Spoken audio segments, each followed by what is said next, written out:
welcome back to Garden Fever, and today I got a special episode for you, one that I'm excited to talk to you about, and it's my third favorite weed. Well, some may consider it a weed. I don't. I consider it an all-around great plant. That's the comfrey.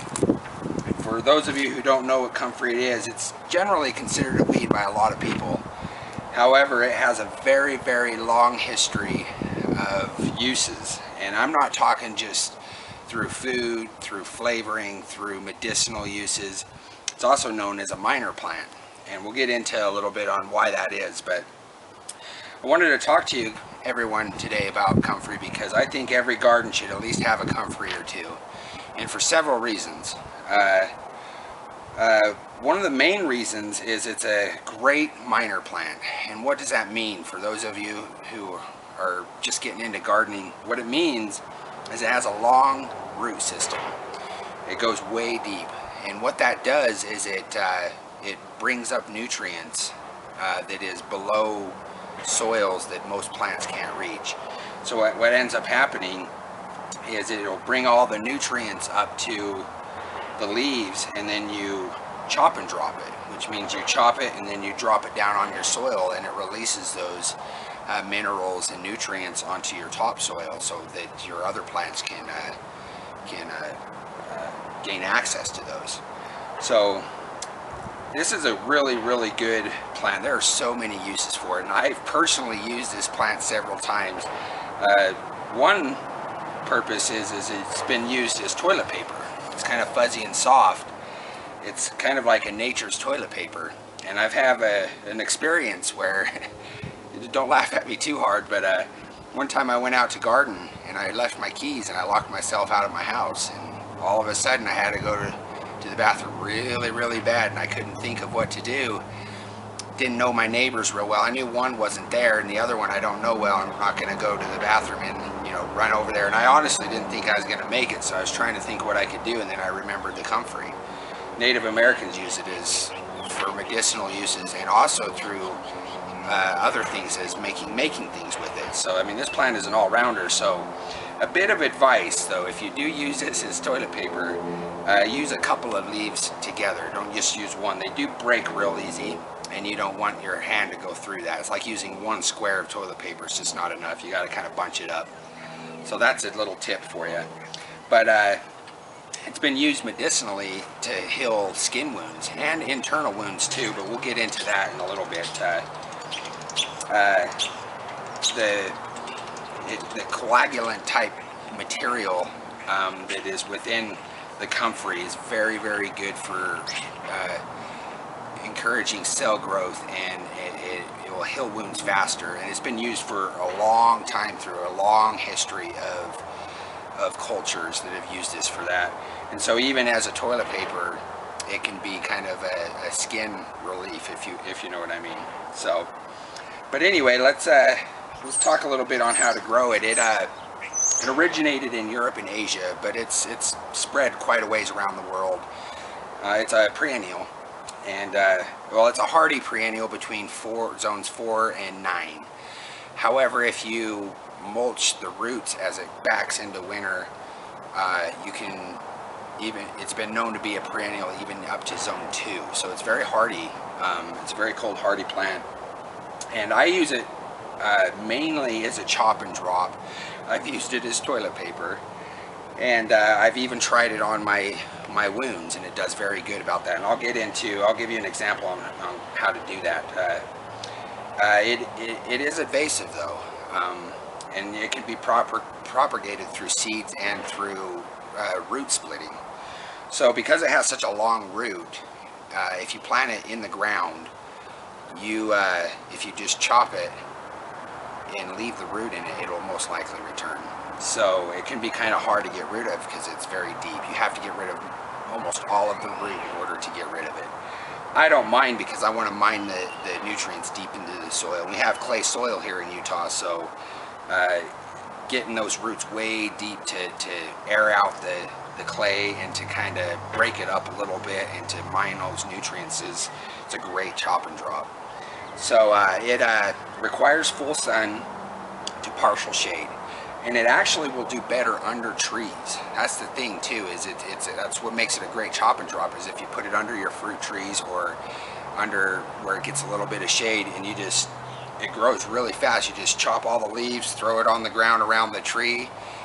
Within a month or two, you'll have all new sets of leaves. You can do it again. You can do this several times throughout the year. You can also make a compost tea out of it. A lot of people do that, where they'll chop all the leaves up and put it in a bucket of water or whatever, and depends how high tech and how expert you want to get with it, but they'll run air bubbles through it and whatnot.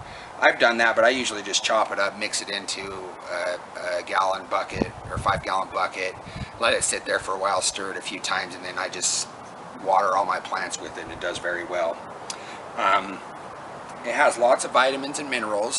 I'm not going to get too into it because there's so much information about this plant that this will be a long video, so I'm going to, during the editing process, I'll put more information in and around me mysteriously to kind of fill in the gaps so we're not taking too long. But this is a great plant to grow. One warning for people that take it internally. There are some side effects, and there is some debate on how good for it is on the inside. On the outside of the body, nobody's arguing that it has medicinal uses, long history, no doubt. It will help your ulcers and various things on the inside, but there have been studies where large amounts of comfrey has caused liver problems and even tumors in rats. So me, as Garden Fever in this channel, I'm not going to encourage you to eat it. If you do decide to do that, do it in small quantities and in great moderation. Don't take it all the time and lots of it. Yeah, it's very furry, very... Oh, also, if you use it as toilet paper, go with the fur, not against the fur. I learned that the hard way, but I'm going to poke a leaf and bring it up to you close so you can kind of see what it looks like, but it's a pretty cool plant. This is what the leaf looks like, and they break real easy. So if you use it as a toilet paper, bunch it up. But basically all you got to do is throw it and then throw it down on the soil, and it's a great fertilizer is what it boils down to. It has vitamin B12, potassium, sulfur, calcium, vitamins A, C, B complex.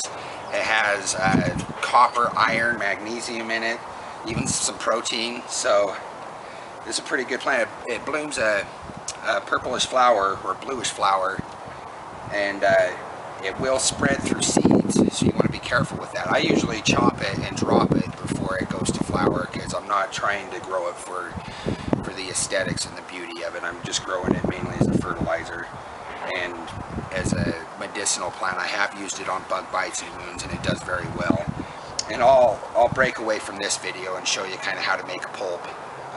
Basically what you do is you take several leaves and you smash it up and do a pulp, and then you apply that pulp to the wound and wrap it for several hours, take it off, clean it, and reapply, and that's how you would address a wound, and it does help. It is proven to help. So it's a great medicinal plant, great mining plant, great food plant, great chop and drop. People have used it as glue. Some of them have used it for various reasons. It's just a great all-around plant to have, and that's why it's my third favorite weed, because most people consider it a weed. I don't, because the dictionary term for weed is an unwanted plant growing in your garden. I want it here, so it's not a weed to me.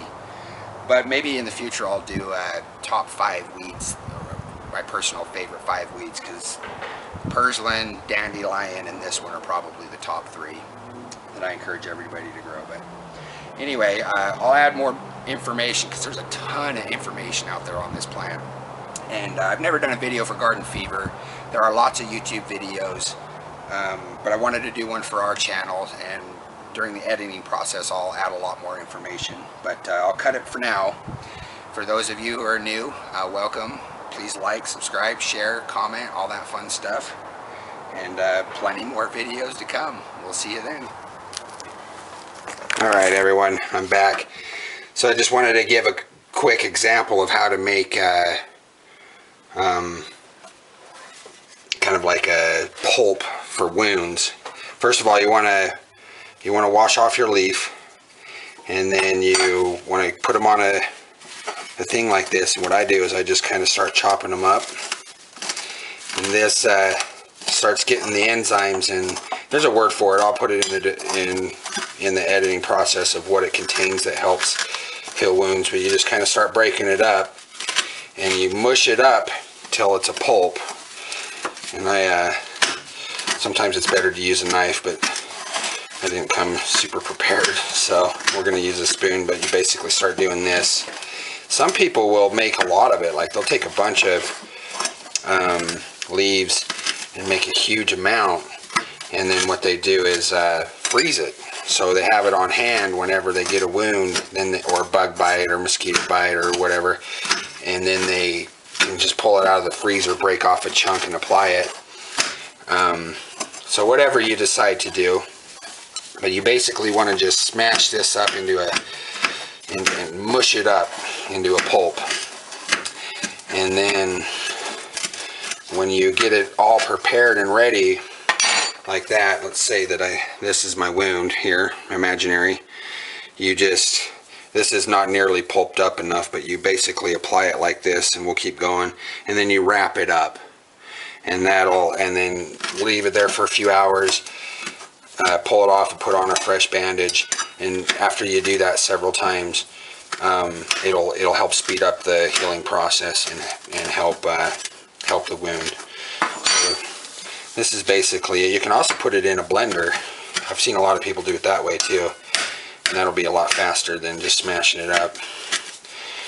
But this is basically how you do it. And it's getting slippery already for me. I can feel the enzymes on my fingers as we're starting to kind of get to that point of, but you know, and this is a great fertilizer too. This is a good way to fertilize your plants.